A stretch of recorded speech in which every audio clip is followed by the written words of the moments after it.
bem com vocês? Vamos dar continuidade às nossas aulas de proporção, mas hoje nós vamos falar da propriedade fundamental das proporções, ou como eu gosto de chamar, princípio fundamental das proporções. Eu chamo de princípio porque nós teremos outras propriedades. Então, para não haver confusão, eu gosto de chamar de princípio fundamental das proporções. PFP, princípio fundamental da proporção ou propriedade fundamental da proporção. Vamos ver aqui. Nós temos uma proporção. A está para B, assim como C está para D. Vamos ver o que é que vai acontecer. Primeiramente, eu vou copiar aqui e vou fazer tratando ela como se fosse uma equação. Beleza. Eu quero fazer esse denominador B sumir desta primeira razão. Se eu multiplicar por B aqui, eu vou conseguir fazer esse cancelamento. Mas para equilibrar a equação, multiplico por B em ambos os membros. Aqui nós conseguimos cancelar, mas no outro lado nós não conseguimos esse cancelamento. O que é que a gente vai fazer? Vamos efetuar aqui as multiplicações. No primeiro membro ficou apenas A e no segundo membro ficou C vezes B e D vezes 1 sobre D. E agora, o que é que a gente vai fazer para tirar esse denominador D daqui? É isso mesmo, vamos multiplicar por D em ambos os membros. Vou multiplicar por D neste membro, vai fazer o cancelamento, mas eu preciso multiplicar por D no primeiro membro para manter o equilíbrio. Então, nós vamos conseguir cancelar aqui e no primeiro membro eu não vou conseguir cancelar. A gente vai fazer as operações, mas não se desesperem. Olha o que é que vai acontecer. A vezes D, eu vou escrever A vezes D, poderia ser D vezes A ordem dos fatores não altera o produto, é igual a C vezes B. Beleza? Prestem bem atenção nisso daqui. Este é o princípio fundamental das proporções, que diz, observe, quem são B e C? São os meios, aqui estão eles, B e C, e A e D são os extremos. Então, a propriedade fundamental diz que o produto dos meios é sempre, é isso mesmo, o produto dos meios é sempre igual ao produto dos extremos.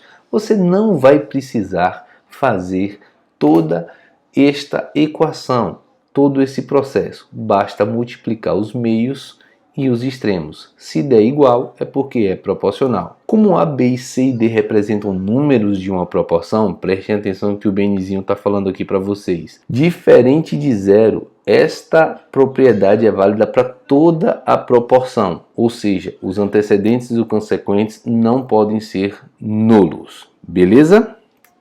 Vamos para algumas aplicações, para alguns exemplos. Vamos calcular o valor de x na proporção. Se 5 está para 8, assim como 15 está para x, sendo que x não pode ser zero. Só que antes de aplicar o princípio fundamental, eu poderia mostrar isso aqui para vocês. Você poderia pensar dessa forma. 5 está para 8, assim como 15 está para x, e você pensar lá como razões equivalentes. Por exemplo, o 5 foi multiplicado ou dividido por quem para dar 15? Está claro que é multiplicado por 3. Esse 8 também precisa ser multiplicado por 3 para ser proporcional, ou se fosse razão equivalente. Então a gente sabe que 8 vezes 3 é 24. X é 24. Foi fácil, não foi, galera? Mas a gente também pode aplicar o princípio fundamental das proporções, PFP. Aplicando o princípio fundamental das proporções, nós vamos multiplicar os meios e os extremos. Essa ordem não importa. Eu falei meios, mas apontei para os extremos. Você pode fazer 5 vezes x, 5x, e 8 vezes 15. 5x é igual a 120. X vai ser igual a 120 dividido por 5, que vai dar 24. Talvez você esteja pensando aí, mas Beni, isso daí é muito mais fácil da primeira forma que você fez. Esse princípio nem foi tão útil assim. Será mesmo, pessoal? Será mesmo que a gente sempre vai conseguir utilizar esta primeira resolução aqui do canto? Vamos ver um outro exemplo aqui. Vamos calcular o valor de x na proporção. X menos 3 está para 2x mais 1, assim como 4 está para 5. Aqui ele só está dizendo que x tem que ser diferente de meio para não zerar aqui embaixo, e x tem que ser diferente de 3 para não zerar aqui em cima. E aí? Eu quero que você pense alguns segundinhos. Será que você consegue pensar por quem que vai multiplicar aqui para dar 4 e por quem vai multiplicar aqui para dar 5? A gente não consegue, não é isso? Então o que a gente vai fazer? Vamos aplicar o PFP, o princípio fundamental das proporções. O produto dos meios, ou seja, 2x mais 1 vezes 4, é igual ao produto dos extremos, x menos 3 vezes 5, x menos 3 vezes 5. Se você parar para pensar, eu cometi um erro proposital aqui. Sabe qual é? O uso dos parênteses, porque eu tenho que fazer esse meio todo multiplicado por esse número aqui, que é outro meio. Se eu não colocasse esses parênteses, vocês veem aqui que eu só ia multiplicar o 4 por 1. E eu preciso multiplicar o 4 por todo mundo. Então eu preciso, obrigatoriamente, colocar os parênteses. E aqui fica fácil. É só fazer a distributiva. 8x mais 4 vai ser igual a 5x menos 15. E resolver essa equação. Fazendo as operações aqui de uma forma mais rápida, 3x é igual a menos 19. Lembre-se, eu tenho menos 15 e eu vou ter que subtrair 4. X vai ser igual a menos 19 terços. Essa fração está irredutível, eu não consigo mais simplificar. X é menos 19 terços. Observe aí agora que eu não conseguiria fazer usando razões equivalentes. Mas se vocês me perguntarem, e quando eu conseguir eu posso usar? Claro que sim. Mas lembre-se que o princípio fundamental das proporções, ele é muito útil com certeza. Vamos para mais um exemplo. Esse aqui as pessoas temem muito porque veem este formato aqui e fica com dúvida. Vamos calcular o valor de x nessa proporção, sabendo que o x tem que ser diferente de menos 1, por aquela questão que os termos de uma proporção têm que ser não nulos, não podem zerar. Vamos lá. O que nós vamos fazer? O produto dos meios é só escrever, pessoal. X mais 1, lembrem-se, entre parênteses, vezes 2 terços, é igual ao produto dos extremos. Agora, eu vou escrever esse 0,3 como 3 décimos vezes 1 meio. E aí, a gente vai resolver esta equação. Lembrando que aqui tem o denominador 1, multiplicar numerador com numerador, denominador com denominador. Então, nós vamos ter 2x mais 2 sobre 3, porque é multiplicar o 3 vezes 1. E aqui, deste outro lado, nós vamos ter 3 vezes 1, 3, 10 vezes 2, 20. Aqui você tem duas opções.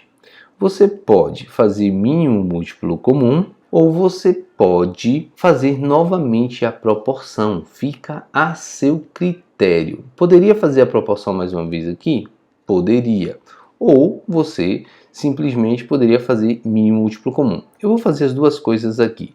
Vamos fazer com o mínimo múltiplo comum. Entre 20 e 3 dá 60, o mínimo múltiplo comum. 60 dividido por 3 vai dar 20. Aí eu tenho que fazer essa distributiva. 20 vezes 2x e 20 vezes 2, isso vai dar 40x mais 40. 60 dividido por 20 vai dar 3 vezes 3, 9. Aqui todo mundo lembra, a gente multiplica por 60 em ambos os membros e vai resultar em que 40x mais 40 é igual a 9. 40x, esse 40 vai passar subtraindo, e menos 40 mais 9 vai dar menos 31. Ou seja, x vai ser menos 31 40avos. Vou fazer de outra cor aqui, se fosse fazendo a proporção. Pegando dessa parte aqui, lembrando que a parte inicial vocês iam ter que fazer, mas pegando dali, ó, 2x mais 2 está para 3. assim como 3 está para 20, e fazendo mais uma vez o princípio fundamental da proporção, o PFP.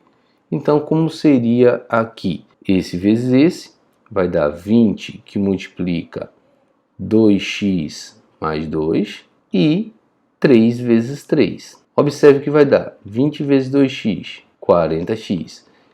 20 vezes 2, 40. 3 vezes 3, 9. Ia dar o mesmo resultado. Beleza, pessoal? Vamos só, para finalizar, falar de alguns detalhes que serão muito importantes em aulas futuras.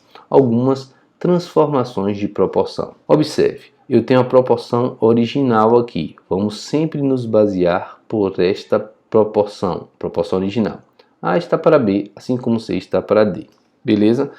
Isso aqui vai ser equivalente se eu fizer algumas transformações. Se eu permutar os meios, eu vou fazer para vocês, eu tenho A está para B, assim como C está para D. O que é permutar, pessoal? Permutar é trocar, tá? Essa palavra permutar é sinônimo de trocar. Então, se eu trocar aqui, ó, o B com o C, se eu jogar o B aqui para cima e o C aqui para baixo, observe, C aqui embaixo e B aqui para cima. Vamos ver a proporção original, ia dar B vezes C, A vezes D. Se eu multiplicar aqui, vai dar B vezes C e A vezes D, do mesmo jeito. Ou seja, se eu permutar os meios, continua a mesma proporção. E se eu permutar os extremos? Eu tinha A está para B, assim como C está para D. Ou seja, se o D vier para aqui e o A vier para aqui, como vocês estão vendo agora aqui, ó, nesse segundo exemplo. Observe que vai dar a mesma coisa. A vezes D e B vezes C. Observe, extremos e meios. Então, se eu permutar os extremos, eu também chego na mesma proporção. Se eu permutar os dois ao mesmo tempo, os meios com os extremos, observe, eu também consigo. E se eu inverter as razões? Eu tinha A está para B, assim como C está para D. Se eu inverter e colocar B está para A e D está para C, vamos olhar os produtos, A vezes D, B vezes C, eu chego nelas. Talvez agora fique um pouco sem sentido essas transformações, mas quando nós falarmos das propriedades, que nós vamos enumerá-las, propriedade 1, 2, 3 e 4 e assim sucessivamente, vocês vão ver que em alguns exemplos eu vou usar algumas dessas transformações. Mas fiquem atentos porque nessa aula de hoje eu vou querer que vocês respondam exercícios parecidos com esses aqui, ó. Esse aqui, esse exemplo, nós temos este exemplo aqui também e nós temos o exemplo de baixo. Certo, pessoal? Todo mundo focado na propriedade fundamental das proporções. Um abraço.